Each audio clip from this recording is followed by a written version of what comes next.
Assalamualaikum warahmatullahi wabarakatuh. Sahabat-sahabat sekalian, di video kali ini saya akan berbagi kisah tentang seorang tukang sol sepatu yang tak jadi berangkat haji tapi mendapatkan pahala haji mabrur. Bahkan ia jadi sebab diterimanya 700.000 jamaah haji yang lain. Kisah ini diceritakan oleh Abdullah bin Al-Mubarak, seorang ulama masyhur dari kota Mekah. Sewaktu-waktu ketika selesai menjalankan ritual ibadah haji, ia beristirahat dan tertidur. Dalam tidurnya itu ia bermimpi melihat dua malaikat yang turun dari langit dan mendengar percakapan antara keduanya. "Berapa orang yang datang untuk haji tahun ini?" tanya satu malaikat kepada malaikat yang lain. Lalu malaikat yang satunya menjawab, "Ada 700.000 jamaah haji yang datang." "Berapa banyak dari mereka yang diterima ibadah hajinya?" Ia menjawab lagi, "Tidak satupun." Tidak ada satupun dari 700.000 jamaah itu yang diterima ibadahnya.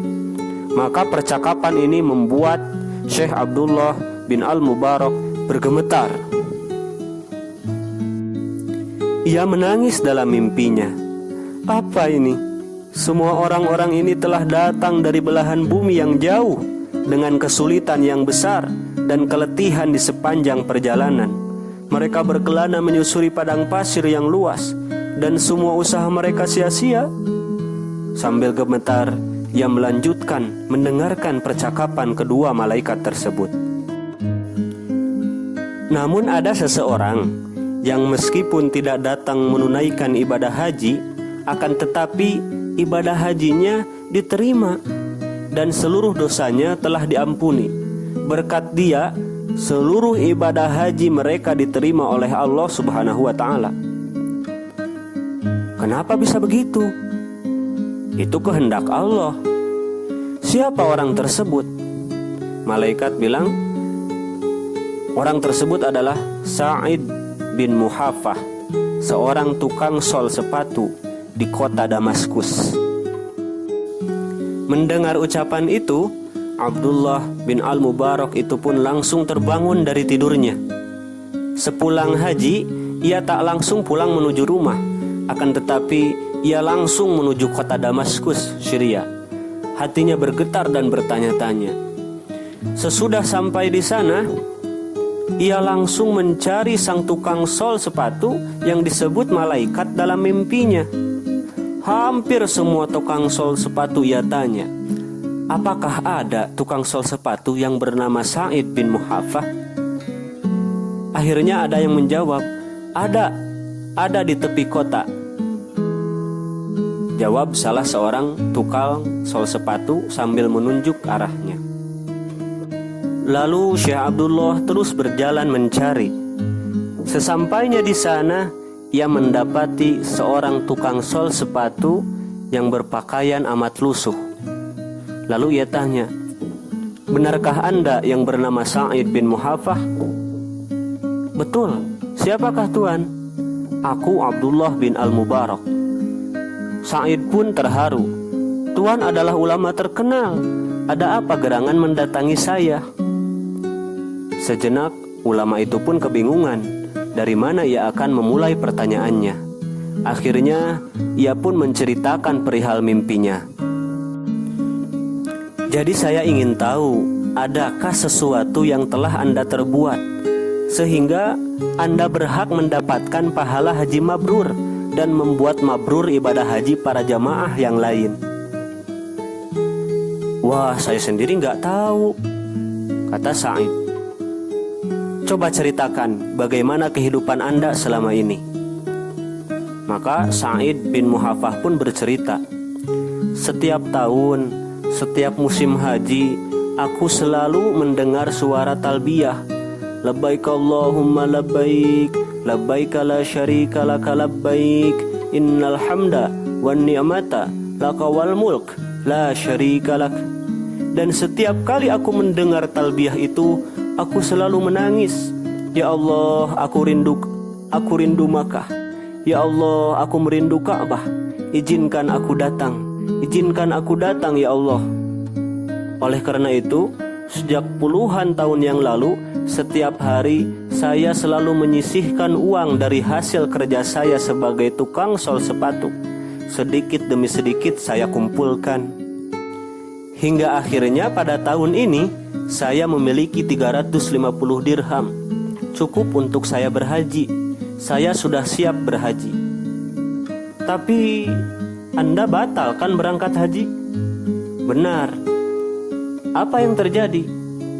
Ketika itu istri saya hamil dan ngidam. Waktu saya hendak berangkat, saat itu dia ngidam berat. Suamiku, menciumkah engkau bau masakan yang nikmat ini? Iya sayang. Cobalah kau cari, siapakah yang masak sehingga baunya begitu nikmat? Mintalah sedikit untukku.